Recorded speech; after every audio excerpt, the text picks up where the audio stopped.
Good morning બેટા. Last લેક્ચરમાં વાત થઈ એ પ્રમાણે કેટલાક છોકરાઓની એ ડિમાન્ડ હતી કે આ છેલ્લો ટોપિક ખબર નથી પડી. ફરી એકવાર સમજવા પ્રયત્ન કરો કે કોઈપણ જનીનનું જ્યારે જનીન શેના માટે હોય તો કે કોઈ એક ચોક્કસ લક્ષણ માટે હોય. જનીન કોઈ એક ચોક્કસ લક્ષણ માટે હોય. બરાબર ધ્યાનથી સમજજો. જનીન કોઈ એક ચોક્કસ લક્ષણ માટે હોય. હવે જ્યારે કોઈ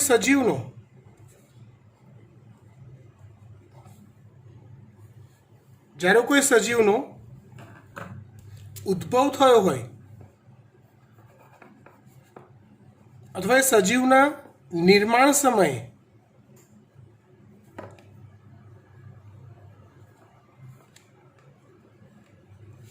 જે તે લક્ષણ માટે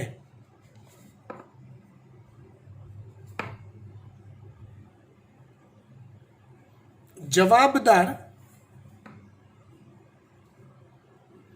એક જ પ્રકારના જનીન હોય અથવા જવાબદાર એક જ પ્રકારના જનીન અસ્તિત્વમાં હોય.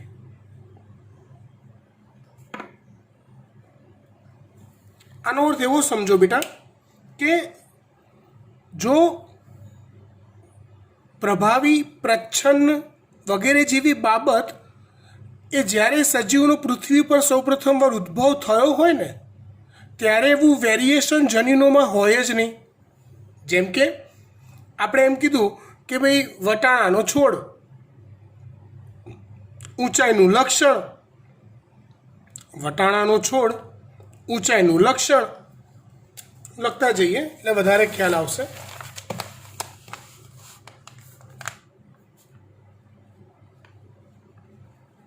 વટાણાનો છોડ, ઊંચાઈનું લક્ષણ,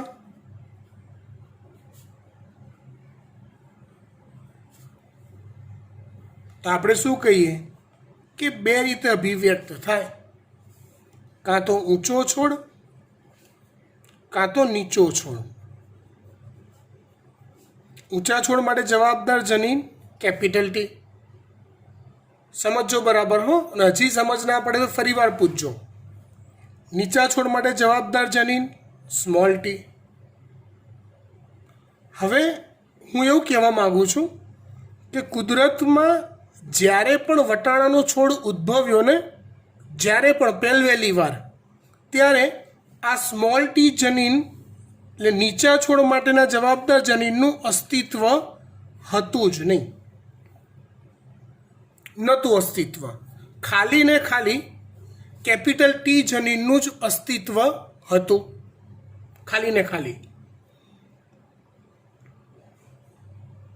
હવે કાળક્રમે વટાણાના છોડમાં પેઢીઓ બદલાતી ગઈ. કેમ કે જુઓ, દરેકે દરેક જનીન પેઢી દર પેઢી લાંબા ગાળે વર્ષો બાદ કંઈક તો ફેરફાર પામતા જ હોય છે. જનીનોમાં ફેરફાર આવે જ છે. તો એવા ફેરફારો કેવા હોઈ શકે તો સમજો. ઊંચાઈનું લક્ષણ માટે ધારી લીધું કે ભાઈ સર્જાયેલો જનીન કેપિટલ ટી છે. ફેરફારો થતાં એવું થયું કે કેટલાક જનીનમાં એવા ફેરફાર થયા કે એ જનીનથી ઊંચાઈનું લક્ષણ પ્રદર્શિત તો થયું,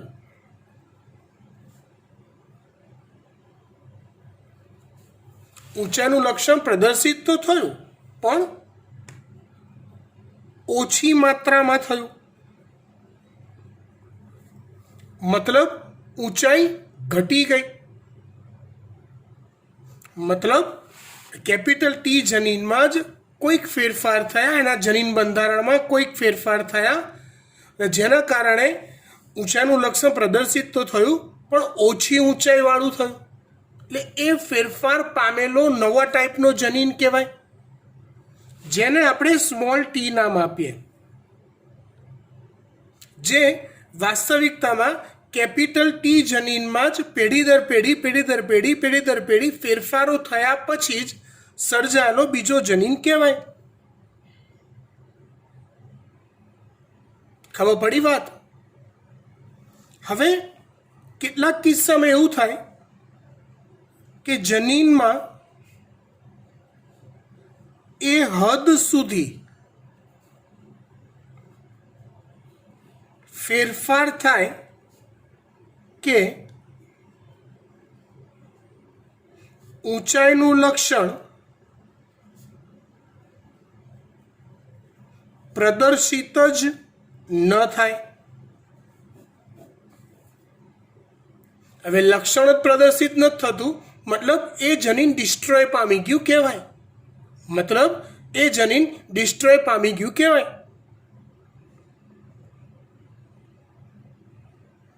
ખબર પડે છે વાત? તો આ જે ટાઈપ થયો ને, આ એ તો જનીન જ નથી, એની મૂળભૂત અસ્તિત્વતા જ ગુમાવી દીધી છે. એટલે એક પ્રકાર થયો કેપિટલ ટી, બીજો સ્મોલ ટી, અને ત્રીજું વેરિએશન આવે આવું. તો આ કેપિટલ ટી અને સ્મોલ ટી મૂળભૂત જનીન કહેવાય કેપિટલ ટી, એમાં ફેરફાર પામીને એ જ લક્ષણને ઓછી માત્રામાં પ્રદર્શિત કરતું જનીન કહેવાય સ્મોલ ટી.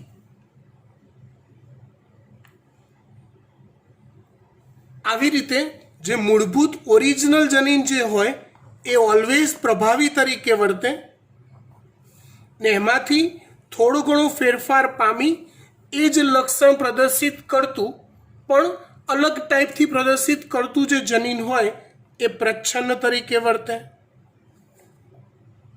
આઈ થિંક હવે વાત ક્લિયર થઈ ગઈ. પાછા આવી જઈએ ગયા લેક્ચર પર.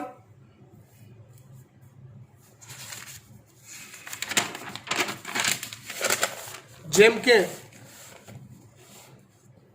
આપણે ઊંચાઈનું લક્ષણની વાત કરી હતી, તો 2 મીટર છોડ ઊંચા, 1.5 મીટર છોડ ઊંચા, તો આ પ્રભાવી ને આ પ્રચ્છન્ન. 2 મીટર છોડ ઊંચા હોય એ લક્ષણ પ્રભાવી હોય, અને 1.5 મીટર ઊંચા છોડ હોય એવું જનીન હોય એ પ્રચ્છન્ન હોય.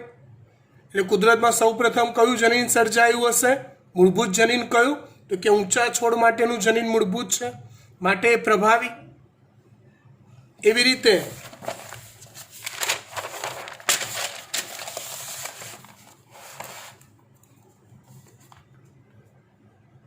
આપણે બીજના રંગની વાત કરીએ તો પીળો રંગ પ્રભાવી છે અને લીલો રંગ પ્રચ્છન્ન છે. તો ચલો આ સંજોગો હોય તો તમે શું કહેવા માંગશો? યસ, કે ભાઈ પીળા રંગ માટેનું જે જનીન છે, બીજના પીળા રંગ માટેનું જે જનીન છે, જેને આપણે કેપિટલ વાય સંજ્ઞા આપી છે, તો આ જનીન કુદરતમાં પહેલવેલું સર્જાયું હશે ને એમાંથી ફેરફાર પામીને સ્મોલ વાય એ લીલા રંગ માટેનું જવાબદાર જનીન સર્જાયેલું હશે. ખબર પડી ગઈ વાત? Okay, that's fine. હવે બીજા એક ટોપિકનું સોલ્યુશન આપણે જોઈએ.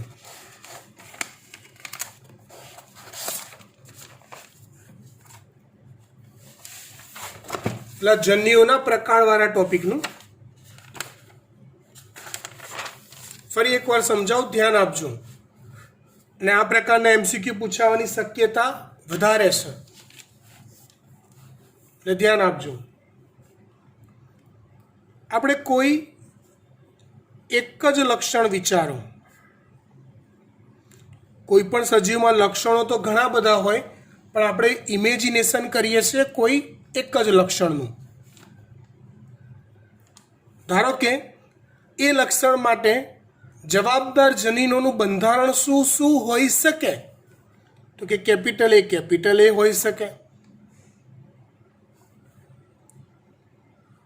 Capital A, small A, small A, small A.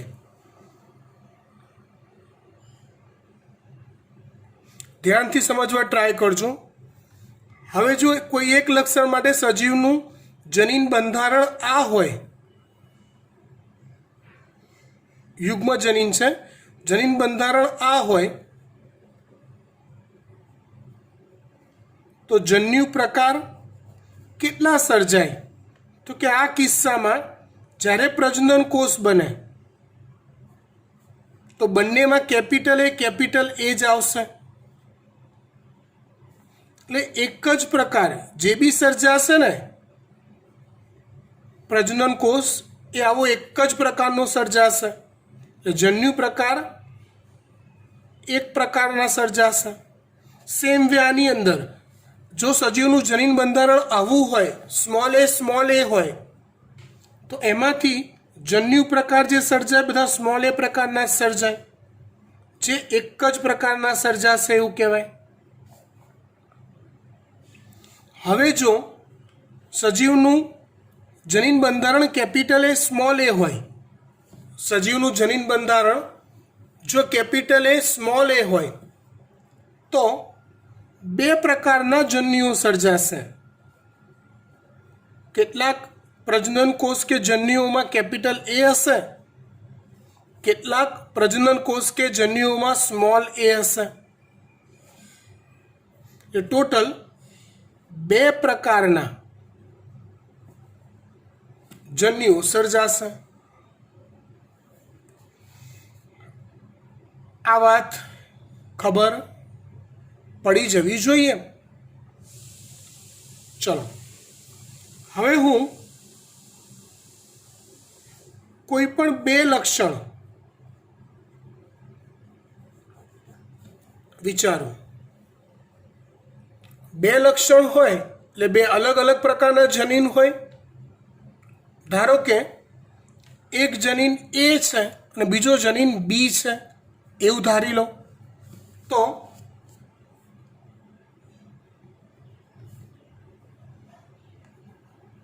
Capital A,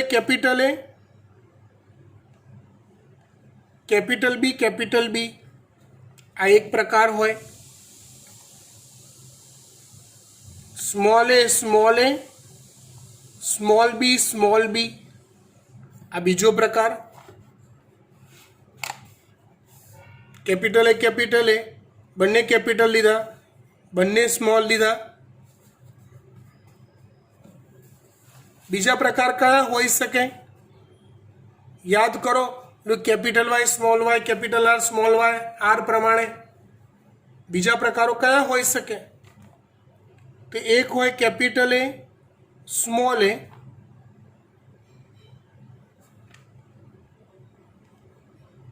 capital B, capital B, capital A, capital B, small બી.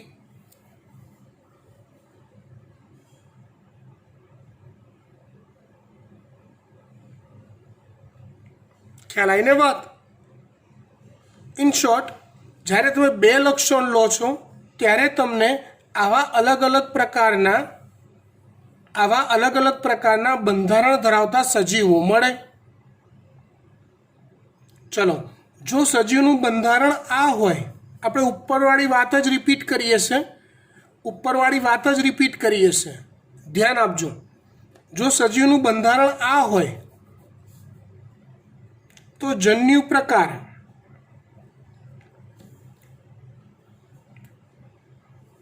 બંને કેપિટલ એ છૂટા પડશે, બંને કેપિટલ બી છૂટા પડશે, પણ દરેક પ્રજનન કોષમાં એક કેપિટલ એ આવશે જ, ને એક કેપિટલ બી આવશે જ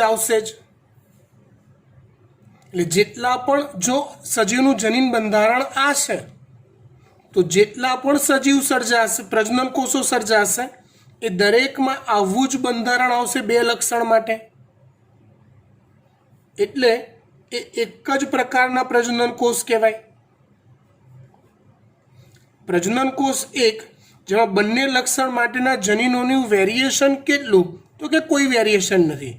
જેટલા બી પ્રજનન કોષ બને છે એમાં બંને લક્ષણ માટેના જનીનો પૈકી એક લક્ષણ માટે કેપિટલ એ જ આવે છે, બીજા લક્ષણ માટે કેપિટલ બી જ આવે છે. નો વેરિએશન એટ ઓલ. ઓકે, હું લાસ્ટ કિસ્સો લઉં તો સેમ વે એમાં બી સ્મોલ એ સ્મોલ બી જ આવશે. જેટલા બી પ્રજનન કોષ બને એટલા પ્રજનન કોષોમાં તો અહીંયા આવશે એક જ પ્રકાર.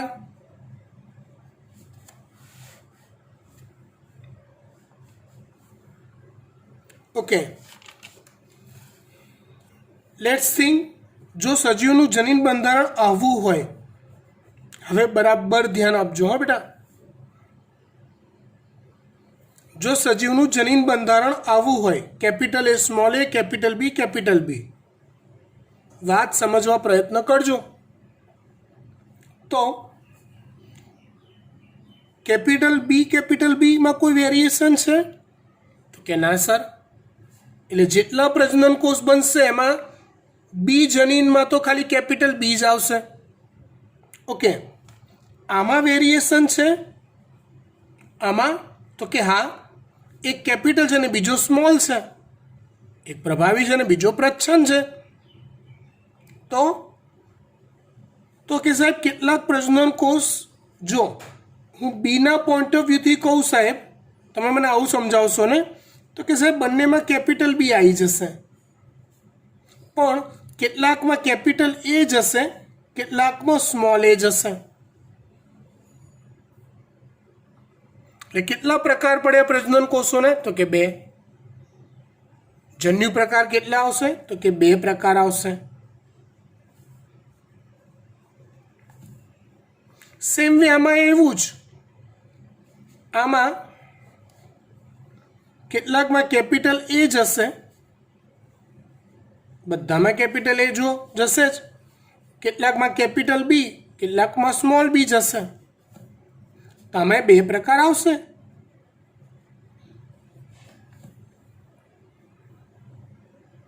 હવે એક ટર્નિંગ પોઈન્ટ આપું કે જો એ અને બી બંધારણ બે અલગ અલગ લક્ષણ માટે સજીવનું બંધારણ, ધારો કે capital A small A, capital B small B હોય,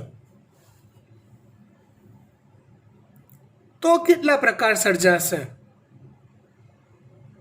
તો તમે હવે કહેશો કે સાહેબ હવે 4 પ્રકાર સર્જાશે.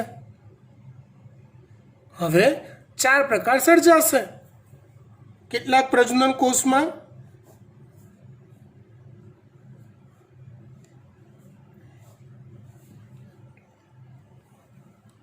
કેપિટલ એ કેપિટલ બી, કેટલાકમાં કેપિટલ એ સ્મોલ બી, કેટલાકમાં સ્મોલ એ કેપિટલ બી, કેટલાકમાં સ્મોલ એ સ્મોલ બી.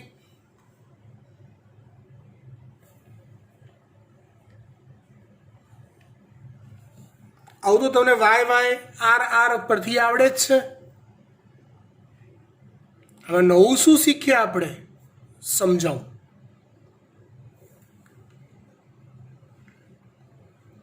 આના પર ધ્યાન કેન્દ્રિત કરો તો બેટા,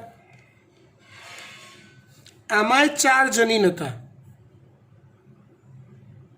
એક પ્રકારના બે, બીજા પ્રકારના બે. આમાં પણ 4 જનીન છે, પણ આમાં વેરિએશન ધરાવતા કેટલા છે? તો કે એક જ. એક જોડ વેરિએશન ધરાવે છે, બીજી જોડ એવી ને એવી જ છે. આમાં તો કે સાહેબ 4 જનીન છે, પણ એક જોડ વેરિએશન ધરાવે છે ને બીજી જોડ પણ વેરિએશન ધરાવે છે. આપણે બાયોલોજીની ભાષામાં બોલીએ તો આમાં એક જોડ વિષમયુગ્મી છે, બીજી જોડ સમયુગ્મી છે. તો સમયુગ્મી જોડ જે હોય ને એનું પ્રજનન કોષોના પ્રકાર વેરાયટી વિવિધ પ્રકારમાં સમયુગ્મી જનીનની કોઈ ઇફેક્ટ થતી નથી. હું લખું છું, ફરીવાર ભવિષ્યમાં ભૂલી ના જાઓ એના માટે. પ્રજનન કોષોના પ્રકારમાં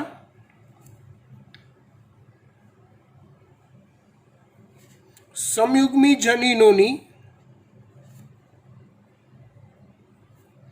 કોઈ અસર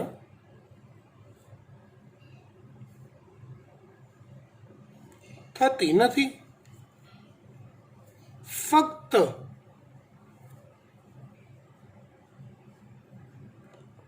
વિષમયુગ્મી જનીનો જ પ્રજનન કોષોના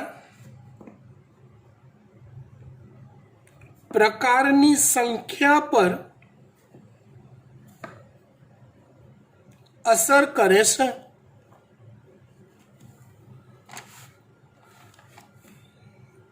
જોઈ લો, આપણે અહીંયા આવો તો અહીંયા 2 જોડ જનીન હતા, પણ આ જોડ સમયુગ્મી છે, આ જોડ સમયુગ્મી છે ને.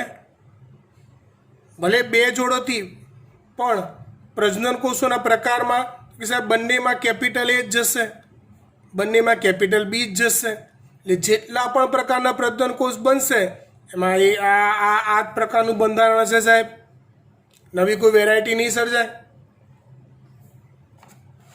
આમાં આવી જાઓ સાહેબ, એનું એ જ થયું ને. અહીંયા જો વેરાયટી જોવા મળે છે, અહીંયા જો વિષમયુગ્મતા જોવા મળે છે, એ નક્કી કરશે કે કેટલા પ્રકારના પ્રજનન કોષો સર્જાશે. ફરીવાર આપણે અહીંયા આવ્યા આપણે, મેં મારી બુદ્ધિથી વિચાર્યું કે વિષમયુગ્મતા કેટલામાં છે, તો કે 1 જોડમાં. બીજી જોડ તો એવી ને એવી જ છે ભાઈ. તો 1 જોડમાં વિષમયુગ્મતા તો 2 પ્રકાર. અહીંયા આવો, 1 જોડમાં વિષમયુગ્મતા છે તો કેટલા પ્રકાર પડ્યા, તો કે 2 પ્રકાર. અહીંયા આવો, બંને જોડમાં વિષમયુગ્મતા છે તો કેટલા પ્રકાર પડ્યા, તો કે 4 પ્રકાર. બસ વાર્તા પૂરી. મતલબ હું શું કહેવા માંગુ છું સમજો. તમને સજીવના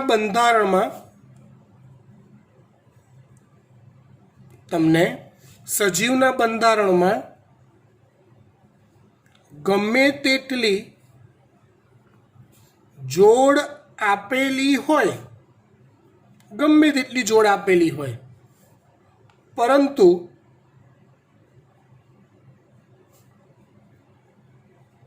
પ્રજનન કોષોના એટલે કે જન્યુઓના પ્રકારનો આધાર ફક્ત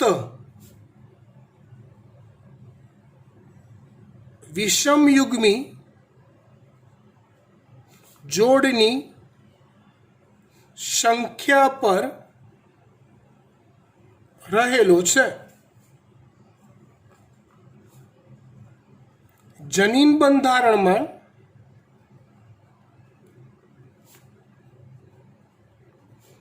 જેટલી પણ વિષમયુગ્મી જોડ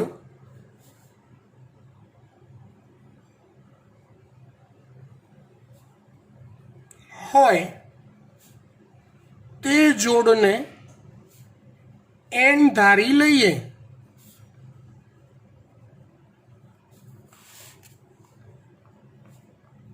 તો જન્યુઓના પ્રકાર બરાબર 2n થાય। જન્યુનો પ્રકાર બરાબર 2n થાય। હવે હું સરસ મજાના 7, 8, 10 ઉદાહરણ લઈ લઉં। અહીંયા આ પેજમાં જેટલા આવે એટલા હું લખી 5 સેકન્ડ ઊભો રહી જઈશ। તમારે મગજથી વિચારવાનું કે કેટલા પ્રકાર હશે। ઓકે, આ સૂત્રમાં કિંમત મૂકીને ચલો એક ઉદાહરણ।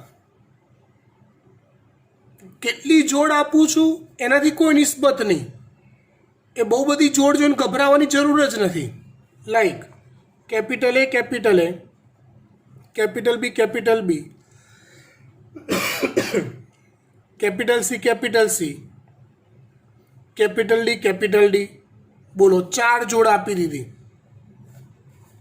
4 લક્ષણ માટેની। બોલો જન્યુ પ્રકાર આ 4 લક્ષણ માટે કેટલા હશે? તો કે મને જોવા દો વિષમયુગ્મી જોડ છે કે નહીં।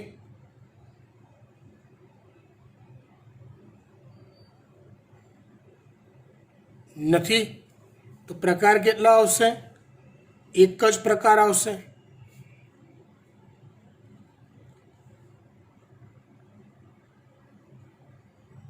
બરાબર ને? ચલો બીજું capital A, small a, capital B, capital B, capital C, capital C, capital D, capital D। એક જ જોડ છે એટલે વિષમયુગ્મી જોડની સંખ્યા કેટલી થઈ? 1। તો જન્યુઓના પ્રકાર આવે 2n એટલે 1 બરાબર 2 પ્રકાર આવશે। એકમાં કેપિટલ A જ હશે, બીજામાં સ્મોલ a જ હશે, બાકી આ બધામાં તો capital B, capital B, capital C, capital C, capital D, capital D જ હશે।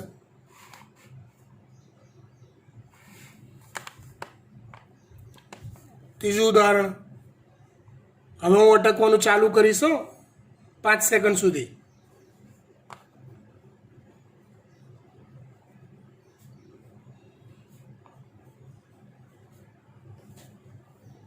શોધો જવાબ, મગજમાં વિચારો। ઓકે, 2 વિષમયુગ્મી જોડ કેટલી છે? તો કે 1 જોડ 2 જોડ। હા, તો 2 ની 2 ઘાત બરાબર 4 પ્રકાર આવશે। બરાબર। ચોથું ઉદાહરણ લઉં। Small a, small a, small b, small b, small c, small c, small d, small d, capital E, capital E, capital F, capital F, capital G, small g। બોલો આટલી જોડ આપી દીધી। વિચારો, ટાઈમ સ્ટાર્ટ।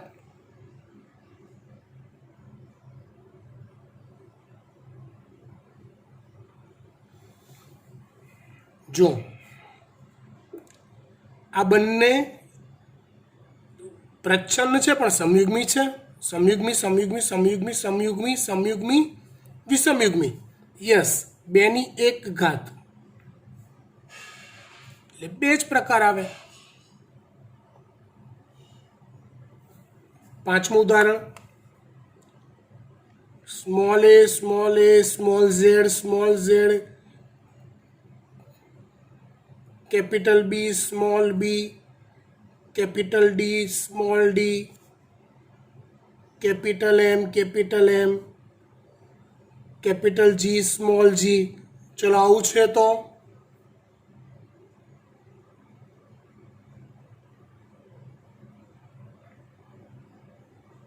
Time up. જો તમારે જેવું જ વિચારું છું।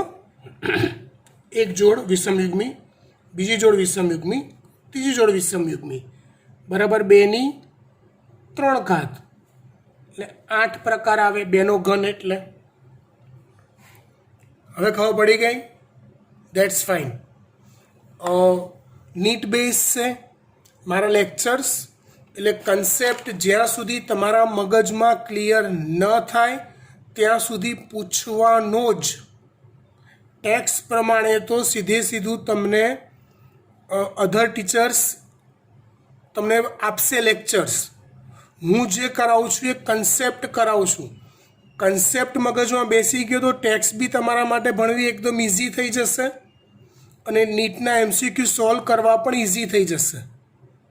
બરાબર? એટલે કન્સેપ્ટ બેઝ જો ડાઉટ રહી જાય છે તો તરત જ તમારે પર્સનલમાં કે ગ્રુપમાં નાખી દેવાનું કે સર આ ટૉપિક ફરી એકવાર સમજાવો. હું ગમે તેટલી વાર સમજાવવા રેડી છું. ઓકે, આપણો આગળનો જે લેક્ચર છે એ આજ સાંજ સુધીમાં હું રેડી કરીને તમને મોકલી આપું છું. બાય. અને ફોટોગ્રાફ મોકલું છું.